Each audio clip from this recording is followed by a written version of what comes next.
Okay, so anyone that's new on my page, welcome to my page. My name is Penelope the African Princess. If you haven't followed us, hit the notification button and the subscription button as well, so that you can get all the latest videos that we'll be posting about jobs in UK. Like I said previously, a lot of companies achapiwa ma-sponsorship, and a lot of companies vachapedzisira vakuti izvoni tiri kuda vanhu vamwe vakawanda. Priority will give it to people vari muUK. Kana tashaya vanhu vari muUK vemaswitch, then tinozohaya kuAfrica. Like I was saying, kuti zvichaitawo futi at the end of the day, kuti must sponsor people that have been running my companies muno muUK. A lot of other companies are going to have smart sponsorship. Vanhu vachakutizai if you don't improve your quality of work. People will go kune mabasa, kune ma-offers ari nani. You will bring people from Africa. Vouya vosvika muUK. And then now there are companies that are saying we are taking people. Like if you read pakanzi welcome to Jocelyn case, that's a care company iri muUK. And it's hiring. As I am speaking to you guys now, it's hiring. Mukaona, it's written sponsorship for overseas applicants. Priority for sponsorship applicants in the UK. If not successful, then overseas applicants will be considered. Meaning, the first people that they're going to take vanhu vari muno muUK.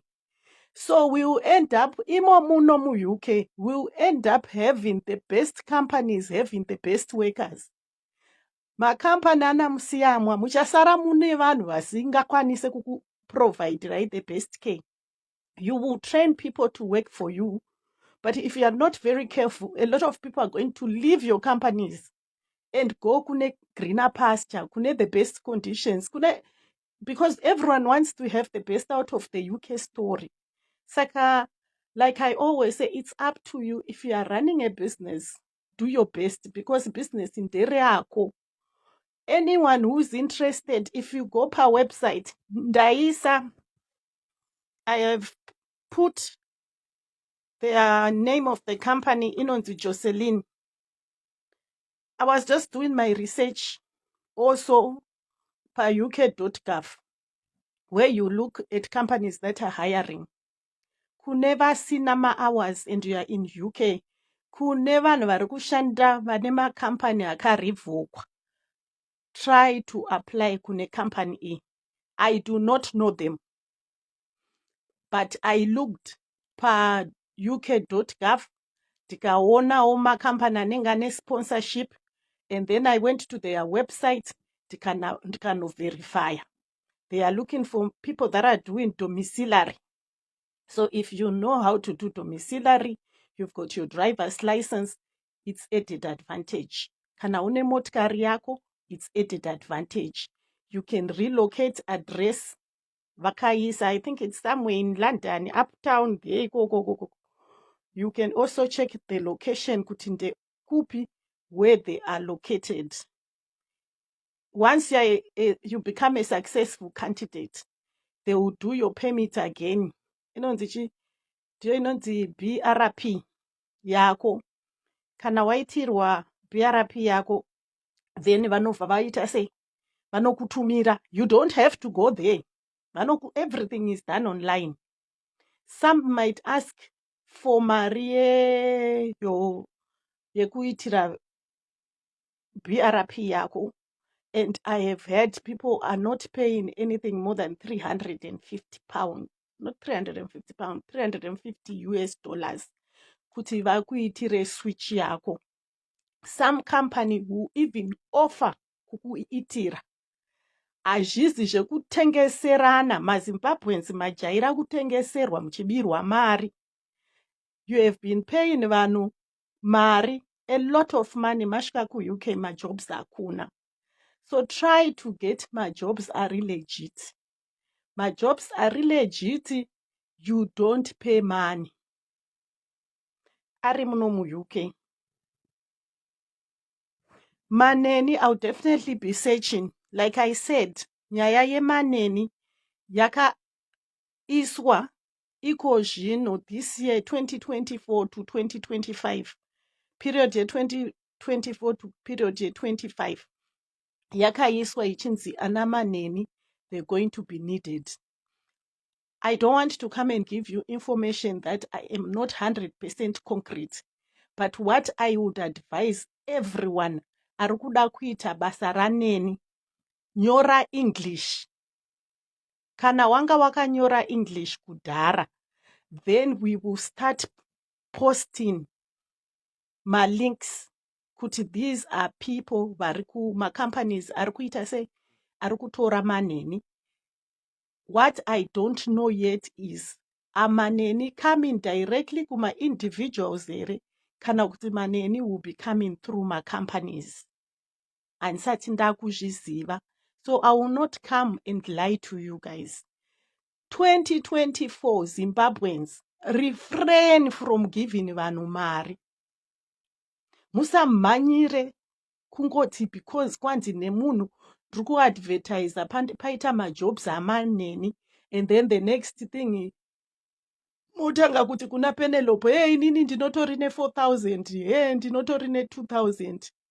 Keep your money. There are a lot of companies that are going to come and even offer you my visa iwawo for free. So don't rush to always be flashing mari. Vakawandisa came to UK. Vashika ku UK vakabhadhara mari idzodzo. And they are stranded right now as we are speaking.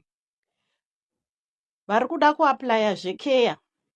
If you are in Zimbabwe, my best recommendation kana kuti advice will be get your driver's license.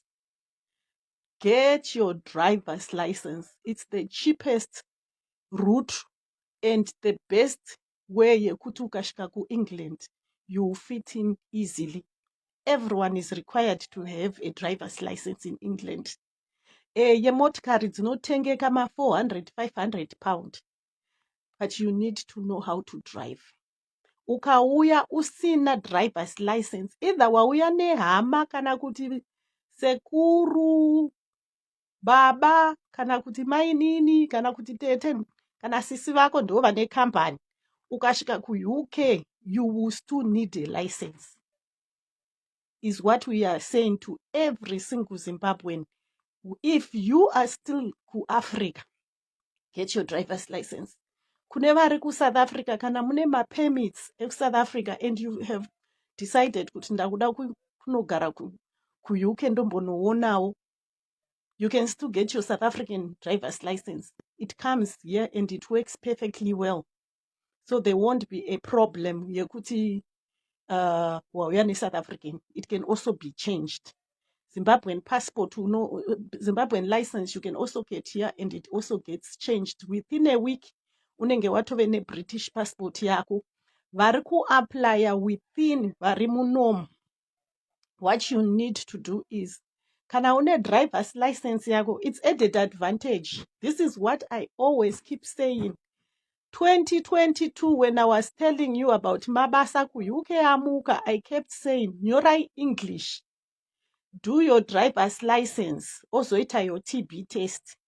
So maneni ese varikuda kuuya semaneni. Nyora English yako, register English, irikuita 5,000 rand. KuZimbabwe handizivi kuti inoita mari guys, mundiregererewo. I don't know much information about Zimbabwe. But if you ask me, uri ku South Africa, I'll be happy to tell you. Ku South Africa, we've got Joburg, we've got Cape Town. Cape Town, I think, in about 3 centers anonyorwa chirungu. Durban inayo futi center inonyorwa chirungu. So, if you are in South Africa, you register online, you pay your money online. You need to have a card. Raunobhadhara mari yako mu British account yeku British Council. Onyora your English. Wapedza kunyora your English. ita driver's license yako. It's a must for you to know how to drive. Okay, someone says Antina Loveness, South Africa, it's 5,100. Yes, when I did my English, I think it's 2 years ago. It was 4,900. So I think yango kwira one rafutseke wako mani uda kungondikanganisa life yangu autonyari. Why are you doing that? So guys, do your English. Hakuna ku-UK kunowiwa usina kunyora English. Come rain, come thunder, unotonyora chirungu. Chirungu chacho hachina kuoma. Unoita, the speaking. Unoita writing. Unoita reading. Imwe yacho inonzi talking. So unoita talking where you go and you talk. Chero ka reply chirungu chani ndiani munhu ane chirungu chinombondinakidza. Mukatora chirungu chandodo chai. Chero chamazepe, ameno. Mazepe akambotraya kunyora English akafoira. But broadband yavanoda, it's not very much. Vanoda 4.5. Ukapasa ne 45%, you can still come to England. Inenge iri pass. Saka unofana kuona kuti unofana kudzidzira kuti ndinogona kunyora here, kana kuti ndogona kutaurawo mbijana, kana kuti ndogona kuverengawo mbijana, kana kuti paspeaking apa ndinokwanisa kunomboita sei. 2 methods of writing your English. You can do computer based, kana kunyora ne pen nebepa. They will allow you. I know ku Cape Town there are a lot of people that did vakanyora English vachinonyora pamapepa. If I'm not mistaken, vakatonyora. And the domestic workers visa is for the nannies, cleaners, cooks, chauffeur, and madumpe. Sweetheart, thanks so much for the information. Yesterday pandakakuti hi, I was actually thinking kuti ndokumbira undiitire research so that I give people the right information. Handidi kuswera ndichinyepera vanhu. I've come a long way with maZimbabweans. Ndichivapawo malink, ndichivabetserawo kuti ndati apply murwendo rwedu. Thank you so much. So my domestic workers, manani, cleaners, cooks, chauffeur, and madumbe. The thing I wanted to ask, are people going to come going directly to individuals? Kana kuti they're going to be coming through my companies? I think it's what we need to identify. I know it's most likely kuti people will get my companies and then you come mushishandira a company will negotiate my rates avanoda nevanhu vari my individual homes, and then the next thing they will start hiring. Another advice I wanted to give fellow Zimbabweans: if you are in UK, you've got your visa and you've got a dependent, Ari akauya. Let me close my window.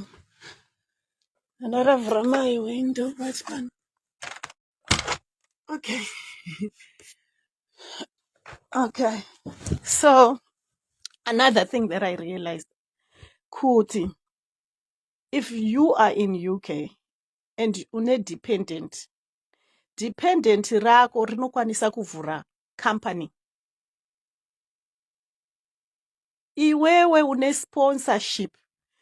MaZimbabweans, we've been telling each other kuti kana uri ne sponsorship haukwanisi kuvhura company. Fine. Your dependent anokwanisa kuvhura company. Kune vakangwara MaZimbabweans, this is also your opportunity yekuti let me look into it. If I can also open a company, ndopiwawo ma sponsorship angu ai5, then ndotora hama dzangu dzouyawo, kana kuti uchahaya vanhuwo vouyawo, it works to your advantage. Why inini I'll give you advice.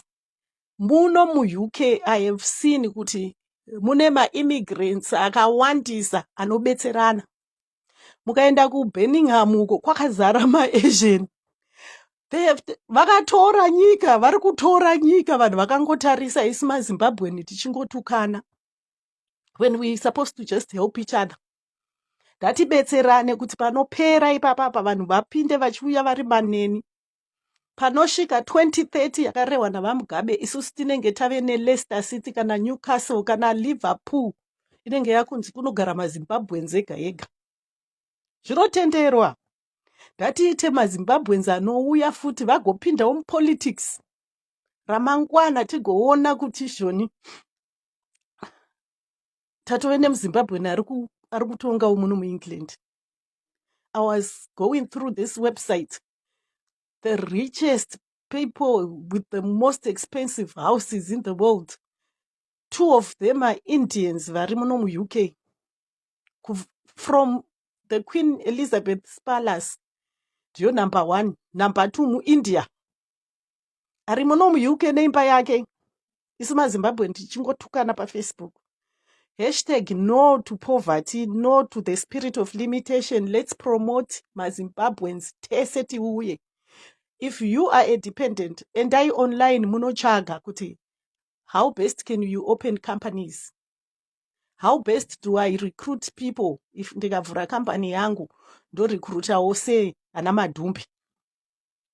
Broaden up your territory. Don't be limited kuti because uri Zimbabwean and you just doing the junky jobs. Let's have Zimbabweans that think, Zimbabweans that are anonzichi whatever driven. Pane kamwe kamweya kanombouya pandiri kanongondi driver so. Kamweya ikako kanoda zvinhu. Kakangwarira zvinhu. Kanoda zvinhu, but zvinhu zvacho is for the better. Let's have that spirit. Let's not have a reputation of what happened last year. Kuti vanhu, we were getting scammed. 3/4 of maZimbabweans that came, vakashika vakatambura muno muUK. Ngativhise mweya iwowo. Let's promote. Ukanzwa information, bring it on. Let others come. Hazvina zvazvondibetsera kuti ndaona care home iri kuhaya right now. If you go on their website by Jocelyn K, they are hiring as I am speaking right now. Ini ndobva ndoti I want to share with the Zimbabweans. Ini I've got a job, I'm going to work. Izvezvi ndakaneta handisi kugona kana ndakashama izvezvi nekuneta. I can't even leave my bed. Chero kugeza nhasi handigeze nekuneta nebasa. Then ndonzi I will not help others. What will it make of me? Let's help each other. I'll keep posting. I'll go on uk.gov. Zvimwe zvinhu ndakangwarawo kudarika vamwewo ndokwanisa kuonawo makampani anenge achihaya. I'll come, I'll first verify for you to say, is it true? Do your research. I always tell people on my page, we want the Royal Nation people to be clever. Hamutore shoko ramaudzwa naPenelope. Mobva matongoti straight naro. You also supposed to verify. You verify. You can even come back with a feedback to say, Penelope, it's so true. Page rawakaisa riya kana post yawakaisa zveshuwa ndakaisa application yangu. Ndakatoitawo ndakazopasa. I have women that have come and said, oh my gosh, thank you, Penelope. Vana vangu vave kuUK. I listened to your audio 2022. January 2022, when I started saying, people, let's apply my link yawo. Some people took me seriously. Chero ndikauya ndisina kufeka wigi. Wigi haizi riyo inoita kuti uve wise up in the world. Hanzi muri kuzvinzwisisa. Let's apply. Be careful of mascammers. Muno muUK munotori nemaskema echirungu. Varimo maskema echirungu. Musafunge kuti maskema chete ndiana oga. Kana kuti maskema ndimana Zimbabwean chete. Varungu chaiko vane ganda rewhite. Vari kugara pamafoni vachiskema vanhu. So be very careful of mascammers when you are applying. Ukaona vanhu uchiaplya votanga kuti mari. It's a red flag. Muri kuzvinzwisisa? It is a red flag.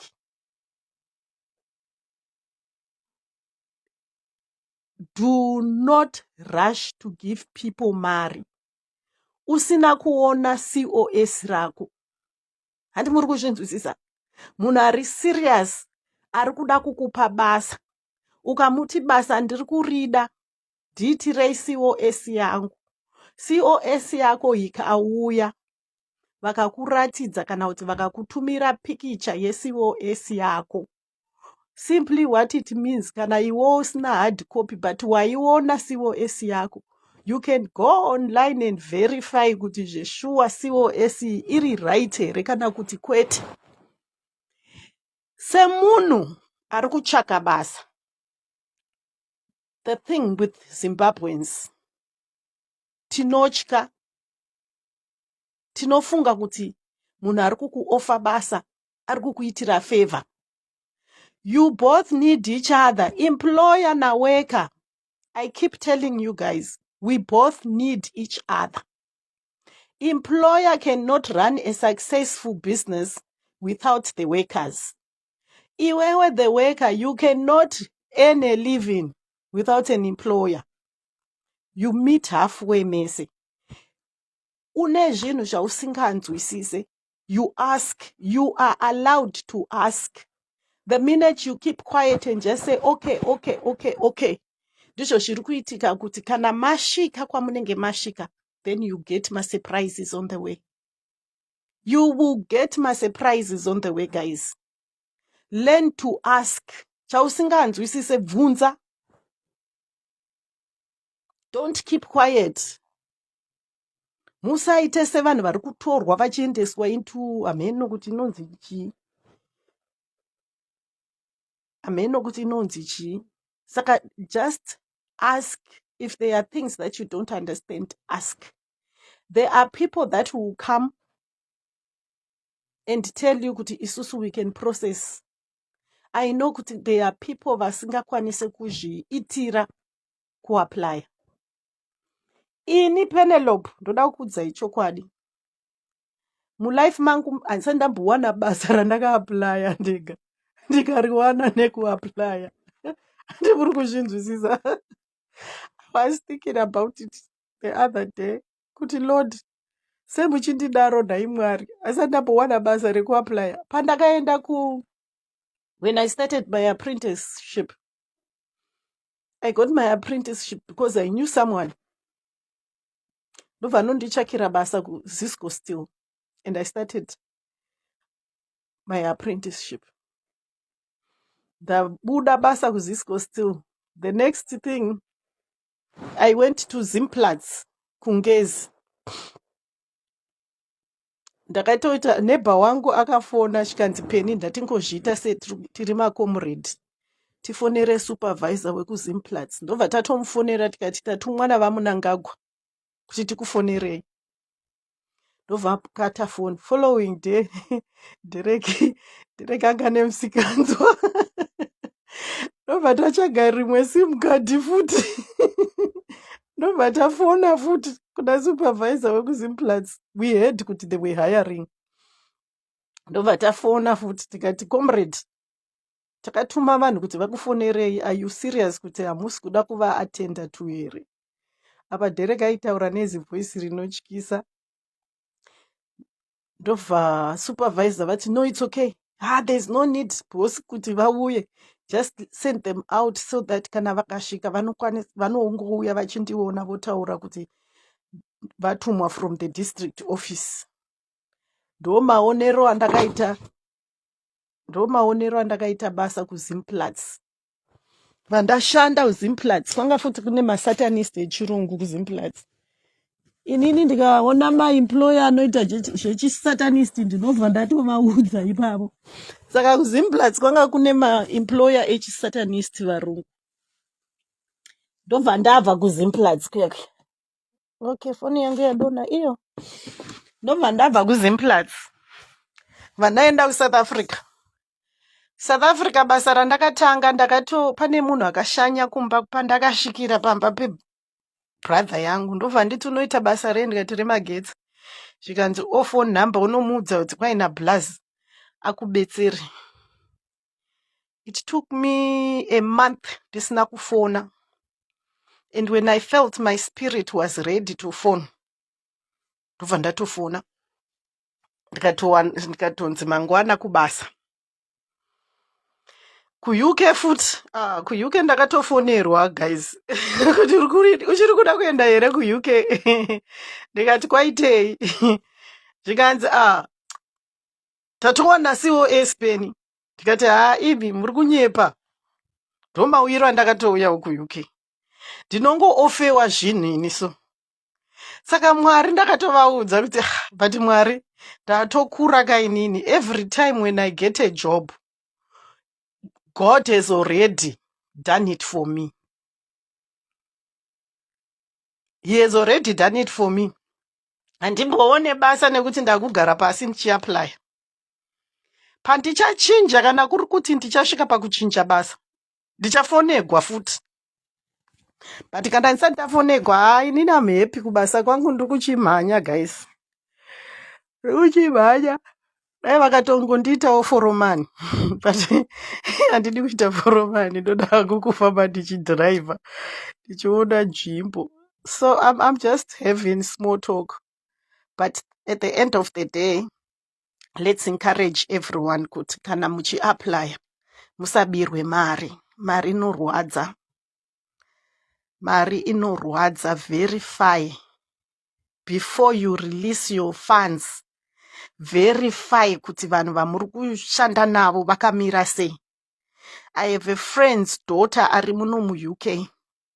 Mwana ave ne4 months akauya, company yakavharwa, ari kugara mumba, haasi kuinda kubasa, akasvika company yakavharwa. So at the end of the day, when we talk about these things, it's not kuti it's because we care so much. We do care about our fellow Zimbabweans. That's why we have the courage kuti we will talk about things that are affecting Zimbabweans also. Mangwana mwana wako.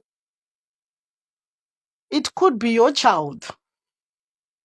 Inini, I always strive to be a better person wherever I am. During Corona, my daughter was in China. And she moved in an apartment. Ndisisi vari kuzviwa vari kugara China uko. Ndobva vamuvha ndokubva vanogara uptown apartment. KuChina maChinese vanokuti unobhadhara rent yako 6 months in advance kana kuti 1 year in advance. Kimi gets in the apartment. We managed to pay the 3 months. Tabhadhara 3 months ahead. Corona yakabva yatanga. I remember I went to holiday. I literally went to holiday in February. This March, it was bad. And there was my daughter in a new apartment. She's no more doing my part-time. Everything was upside down. We didn't have enough finances in the account to sustain the lifestyle yokuti une mwana ari kugara kuChina ari kufana kubhadhara rent ane mabills. I had my bills in Cape Town. I think I was supporting 4 families per corona that were affected and badly dependent on me. It was hectic. But even up to now, I've said the reason I will go to China is to go and meet landlord vaKimberly vaive navo during Corona time, because the man was so nice to her. I remember we could pay rent on a monthly basis, and he allowed us to pay rent on a monthly basis. Sometimes I would even delay to pay the rent. I was so scared kuti kana akadzingwa. But imagine if muChina was nice to my daughter in a foreign land. until Corona cleared. It was a beautiful phone. Anna Kimberly, it was a beautiful apartment because she had moved away from the college campus and she was now staying in her own apartment. They had, you know how my apartment China can be, maybe 21 floors going up. Downstairs, they had shopping mall downstairs. So everything was more organized. On the Corona part, she was safe. But financially, we were affected. But China was so nice to my daughter. So from that experience, I've learned also to say, God, let me pass on the kindness to another fellow human being. We should learn to pass it on. Be the person that's going to advocate to say, I'm going to pass on a good deed because somebody was nice to me. I'm going to do it to somebody else as well. That's what we live in for as human beings. I came to UK. People were so nice to me. I'm going to pass it on. If I meet another person that's going to be coming from Africa and I've been here 2 years, I've settled in, I'm definitely going to pass it on. Because if I don't pass it on, I will definitely live to regret. Hey, guys, indakasvika ndikabatwa zviri bho zvekuti zvekuti. And then obata vamwe vana. Machira ndakafuga iwawa, guys. Machira ndakatofuga. Mabed covers andakatofuga. Takatengerwa isu. Takatotengerwa tichisvika muno muEngland. Employer wedu wakatitengera. Inina was taken care of. My story, guys. My story is completely different. I know we all have our different stories. Mine is different. I came with a small cover. Yeka blanket. Kachira kacho tino exchange na sisi Kimberly kuti when we are traveling, wherever we are going, it's a small little blanket that we always carry everywhere. And ndakatoka isa kupilo kwangu. Most of the time ukaona ka black thing that comes, it's a small little traveling thing that you throw in the boot and you know you've got something warm. But I got here, ndakatengerwa ma bed covers, ndakatengerwa ma sheets. Ndichatopedza gore. Handisi kuzombonoita renew zvemabhedhini izvi. Chatopedza gore ndichizvifuga because someone was nice to me. It's the small little things we learn to appreciate. It's the small little thing that you say to yourself, Kuti, for me to make life better for another Zimbabwean, I will pass it on. These little gestures, your kindness, that someone was nice to me, I'll pass it on. Someone akandifonera akati Penny, uchiri kuda kuenda ku-UK here. This is how I got my COS. Uchiri kuda kuenda here ku-UK.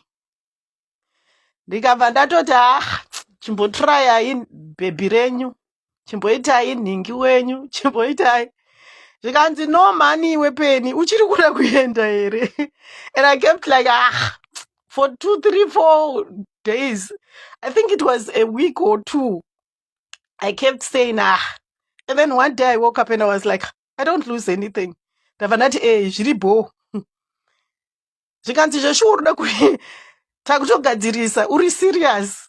Have you made up your mind? And I was like, yeah, I think I have. It's okay, I'll go.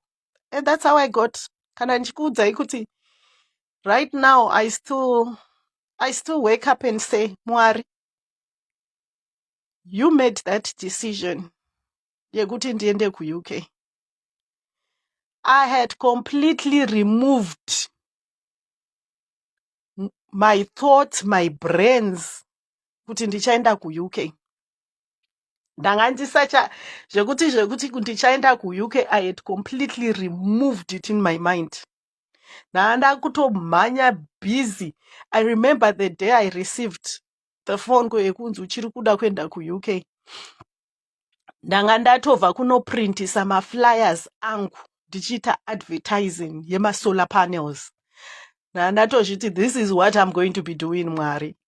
I had invested a lot of money in my advertising in my company, but I needed to advertise. I needed to do the part and advertise. The website was done, the flyers, we were on the go kuti day. And the next thing, someone calls you and say, uchiri kuda kuenda ku-UK here.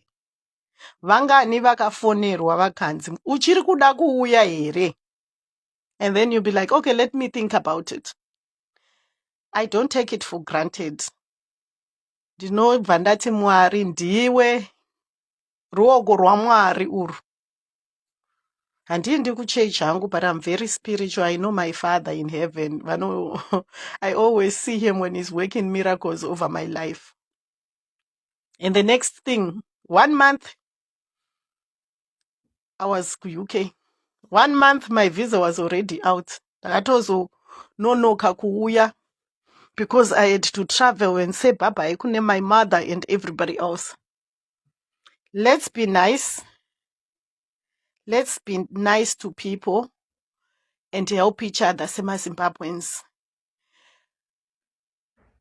Vanhu vari ku-Cape Town, ndoda kukuudzaiwo something chandakaona muno muEngland. If you are in Cape Town, you might relate. Mukaenda kuAthlone, munoona kuti kuAthlone kunogara maAsians akawanda. MaAsians anoshedzana vanhu vaMwari. Havaiti zvekuitirana zvatinotukana isusu maZimbabweans. Vanoshedzana in their numbers. Mukaenda kuBelleville, zvakaita kuBelleville maSomalian zviya. Ndizvo zvakaita kuBirmingham kuno kwatigere vanhu vekuAsia. Vakazara. Mukaenda kuDurban, zvakaita maIndia kuDurban. Ndizvo zvakaita maAsia kunoku kuBirmingham uko. Hasati ndambofamba Sterek, and I have not yet traveled, but I am going to do my traveling in UK. But I noticed kuti vakawanda. And then I said, chichinotikonesa isu maZimbabwe. Hanzi nalanga so as Ethiopians. Rosi vari kupa switch watononoka vanyora pamusoro apo kuti sponsorship to overseas applicants. Overseas applicants zviri kureva kuti vari outside UK. Ndobva panzi priority for sponsorship applicants in UK. If not successful, then overseas applicants will be considered. Thank you so much. Contact us. Ukaenda pa website, reason yandaisa chakanzi Jocelyn Care Domiciliary. That's the name of the company. Ukaenda pa their website. This is the cover page. That's what they have. Their cover picture. You click pane tuma arrow tokanzi 1, 2, 3 tuma arrow itoto. Oenda pa kanzi careers. Ukaenda pa ma careers. Uchaona parakatonzi we are hiring. Pakatonzi welcome to Josie. Are you interested in a career in care? Join Jocelyn today. We offer career progressive and development, flexible working hours, sponsorship for overseas applicants. Then unosarudza basa rauri kuda. Inini, I'm not applying, but this is what I do when I come with information per Facebook. I do ndinoitawo so that vakandi reply ndodzoka ndokuudzai madetails. Inini handisati ndakuda kubva pandiri. For now ndiri okay pandiri, but I will continue helping my fellow Zimbabweans because kuma inbox kwangu iko zvino ndakungonamata every day. Munamato wangu wakatochinja. Hakunamatira vanhu. There are a lot of kids vakauya muno muUK vasina mabasa. There are a lot of fathers that came to UK vasiri kuwana ma-hours. So we need to help each other. This is why I had to post. I will post. I will look for my links. Nani. Do not get any phone call or WhatsApp itching Penelope is asking for money. I do not take money from people, guys. I do not take money from people. So do not, I repeat, this is about me giving you my links and nengendawanao pa my websites. You verify. Are they authentic? You are applier. After you apply, they will reply you. Kana vari bepa chokwadi vanotora. Inini ndagraduate sedomiciliary. Handichade kushanda sadomiciliary. I think izvi zveke izvi zvine mastages. Unouya umboshanda sadomiciliary. Ouya umboshandawo muke home. Umboshanda musupport. Ini ndakuda kushanda musupport. Ndakutsvaga foni yangu yakaona pasi.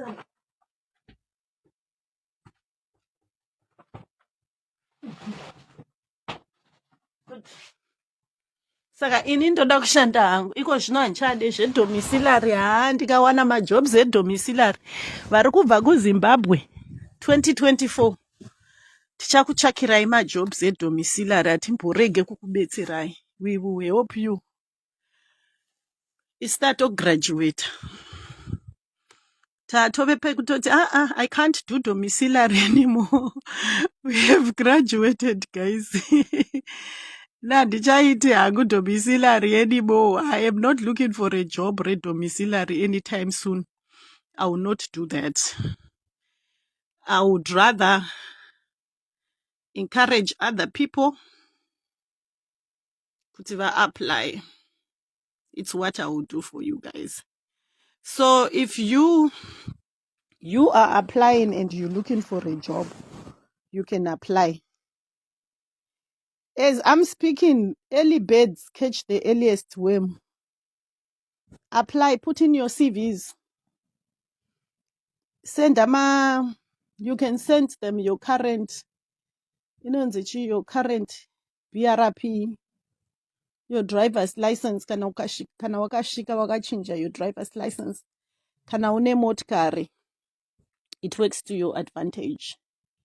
Vano musina ma driver's license, you are the most difficult people to help. If you do not have your driver's license, you are the most difficult people to help. Sure, that is the truth. I don't know how best one can help a person as no license.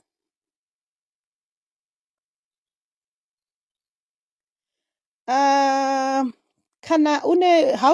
do people send stars? Pane pakanyorwa pakanzi stars up. I don't know if I'm still getting stars. Yes, in Ebo, stars for Panga Baganzi in Ebo. You can't change this setting wildlife. Tangandisi naku in Ebla masters. Pakanzi ara ningirikin. I had not activated the send star option, so don't worry, next time Chandi Tumira. For now, let's just keep encouraging each other. What I'll do, because I'll be posting also on my YouTube channel and I'll be posting on my Facebook. There are other people that watch from YouTube. Any other posts that I will do, I might just make them short. I'll go through the websites. Bear with me because now I'm also working. Nasi ndine 1 day off, mangwana ndiri kubasa until Friday. So I'll only be able also pandinenge ndichiresta. I'll look for my links. Sometimes maybe during my lunch hour, I'll be able to quickly see this is the time. Sema Zimbabweans, fellow Zimbabweans. Handizivi kuti ndotaura nechirudzi. Ndatisaite mweya wekuti inini ndega ndindofanira kubudirira. Ndatitore vanhu kubva kuAfrica vauyewo kuno kuEngland. Isu semaZimbabweans ndisitanga takajanya. Ndisu vana vaQueen. By right of things, ndisu vana vaQueen tine kodzero kutouya kuzorarama muno muEngland. MaIndia ari kuchimhanya ari kuisa hama dzavo in their numbers. MaEthiopian, what name you can give it, vari kuisa vanhu vavo in their numbers. Saka let's help each other. Tiuye kuno ku-UK. Catherine, kana ndapedza live ndichaisa post iyoyi ndoisa link nenhingirikini hanzi na how do we apply tukumbirawo link isu tiri kuAfrica. Ukaenda pawebsite yakanzi Jocelyn, welcome to Jocelyn Case. Company inonzi Jocelyn Care Domiciliary. Kapicture kari pazasi apo ndiyo website yavo. Ukangogoogle pakanzi domiciliary, Jocelyn Care Domiciliary. Oopena tuma 123 barcode uko. Paunokajanya kabarcode ikako kanobva kaburisa pakanzi careers, about us. Mocheka, you verify also, like I always say, kuti is the company registered? Do they have sponsorship? Zvese izvozvo kana macheka, which I have also done for you, kuti zvese izvozvo they do have. Then oenda pacareers. Pacareers unoona pauno opena careers uchaona pakanzi welcome to Jocelyn Case. Ichi chiri pamusoro ichi chakanzi are you interested in care? Then you apply. You can do the link kana kuti unotora email address oenda kuemail yako directly. Otumira macertificates ako, otumira resume yako. Resume ndiyo CV. Wotumira your CV. And the next thing unotumira. If you are lucky enough, they'll pick you up. If you are lucky enough, if God has said it is your time, it will happen. But vanyanya kuti vari kutsvaga vanhu vari muno mu-UK. Kana vashaya vanhu vari muno mu-UK, then they will take kune the other people. So encourage other people. Apply. Some of these things, the stories about vanhu vari ku-UK, guys. I've got a sister right now. Angari kuZimbabwe. Aka-applya basa ku-UK. Akandiudza kuti inini ndaita kana 200 applications a day. Vakagara vachingo-applya vakoma. Vachingo-applya. Pavakareplyiwa, vakainvitwa kuCape Town. Vakanzi uyai kuma-interviews. Vasvika kuCape Town, they were booked muhotel. Vakaita ma-interviews avo vari muhotera. Kambani yakauya kuzovatora kubva kuno ku-UK kuenda kuAfrica. Ikavabhadharira ma-expenses. Vapedza ikavaudza kuti izvoni tichakuitirai mavhisa. Vakaitirwa mavhisa. Vapedza vakaisirwa nendege, tiketi yendege ikatorwa. Vasvika kuno vakaiswa mumba dzekambani. Vanoita support work. Vanoita night shift yavo. During the day pane munhu anouyawo oshanda day shift. Ivo vanoshanda from 8 to 8 manheru. Ndiro basa ravari kuita. Havasi kutobhadhara accommodation sezvatiri kuita muno mu-UK. Vanotori neimba pamba pavakaenda kunoshanda support work. Kana vachitora 2.5 yavo ndeyavo yemuhomwe. God akava-allocata vakadaro kuti iwewe it is your time. Haana kana senti yaakaisa. Mari yavakashandisa imari yavakakwirisa bhazi kubva kuZimbabwe kuenda kuCape Town kwanga kune interview. We have other people that paid a whole lot of money. Vakauya kuno ku-UK, vakasvika vakashanda zvakanaka-naka. Tine vamwewo vakauya vasina kana kubudisa kana senti. Ini ndinovaziva vanhu ivavo varimo muno mu-UK. Kana 1 rand akaitirwa zvese zvese varipo vanhu vaitirwa zvese. Saka when it's God's time to remove you from that place to the next place, it will happen. Musatombotye zvenyu kana nguva yaMwari iri yako. Pachazongo, some of us, we are just used naMwari kuti zvoni do this penny and ono poster. Then John, because nguva yake inenge yakwana, John achaenda papost yaPenny onoona linki paya oto apply. Apedza kuapply akutoshedzwa kuinterview. Kana muchida futi pamunoenda kuma-TB tests, when you are going to TB test, panonyorwa kuti address in UK kwauri kuenda kunosvikira. Kana musina maaddress munondiudza inini ndokupai address yangu. Handina zvinoyera ini pakubetserana nemamwe maZimbabwe nangu. Ndinokupa address oti ndiko kwandiri kuenda onyoresa wopiwa TB test yako. Hapana zvinombotyisa kana kuti zvinoita sei. Ngative nemweya wekuti 2024 maZimbabwe ndatizadze Newcastle kana kuLeicester City kundoda kutombokuenda. Ndatizadze titange kutaura chishona mastreet ese ekuLeicester City. Tirambe tichitaurawo semaZimbabweans. So to every Zimbabwean, if you are applying, good luck. If you are looking for the switch, good luck as well. I love you guys and I have to go. I really want to sleep. And this kubuda kana machira, I will be sleeping. Ndikamuka ndomboitawo research. Ndichikupai malink ema-legit. So just, you can follow or constantly keep checking on my page because you know, government yavura. So we will be sending my link so that people can apply. If it's your time, it will happen, believe me. God's time is the best time.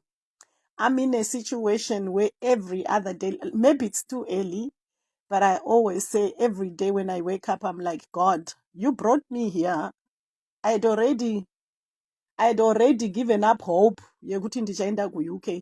I'd already removed it in my thoughts.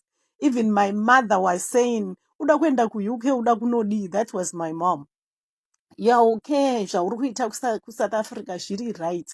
And then when God located me, I was like, I'm going to go. And when I get to UK, now ndaveko ndikuti Mwari, show me the sign. Kuti this is why Mwari vakandiwisa ku UK. I'm waiting for that sign. And when I see it, guys, I will definitely come and I will definitely come and share that story, Nemi. Because I am that one person who listens to the spirits. My guardian angels, when they speak to me, I listen. And when they show me a sign, I smile and I say, Mwari, ndimi. So I'm waiting for that. I swear I am waiting for that sign, kuti Mwari. The reason you lifted me up from Africa kuya kunoku maybe is to help other 100 Zimbabweans kuti vauye muno mu UK. Maybe 500 kuti vauye muno mu UK. Only God knows why he brought me here. I love you guys and have a blessed day. Varku apply. Don't get reluctant. Apply. If you can, kana uri mu UK, Scotland, Wales, kana kuti Ireland, vafonere direct. Ukatora phone ovavafonera pa website ipapo panotori pakanzi contact. You can phone them directly. If I need chibindi chekutora ma phone number, movafonera directly. Hi, I'm in UK. I'm working in UK. But then ndikutsvaga switch. Musataure zvakawanda. Musanyanye kutaura zvakawanda. Munongoti ndikutsvagawo switch. If you can give me a sponsorship. Ma-dependent. But I don't think kuti ma-dependent pane need yekuti mutsvage ma-sponsorship. Unless kana muri kurambana nevakadzi venyu kana kuti varume venyu. But kana uri dependent, you are better off to stay on your dependent visa than kutsvaga sponsorship uri munomu. For those vasina ma-hours, apply. Phone them. Take your phone number, mofona, movaudza. how do I go about it? Ask them the questions that you feel you want to understand. Where are you located? But be the clever person. When you are phoning someone, even information, you go on their website, you check kuti vari kupi, vanoita nezvei exactly. Which year did they start their company? How have they been operating? Uva neka background knowledge kekuratidza kuti you are interested in the company. And then when you give them a call, or when you apply, or when you are doing your interviews, you have something to talk about. Uchiziva zviri kuitika. I love you guys. Muve nezuva rakanaka. Bye bye.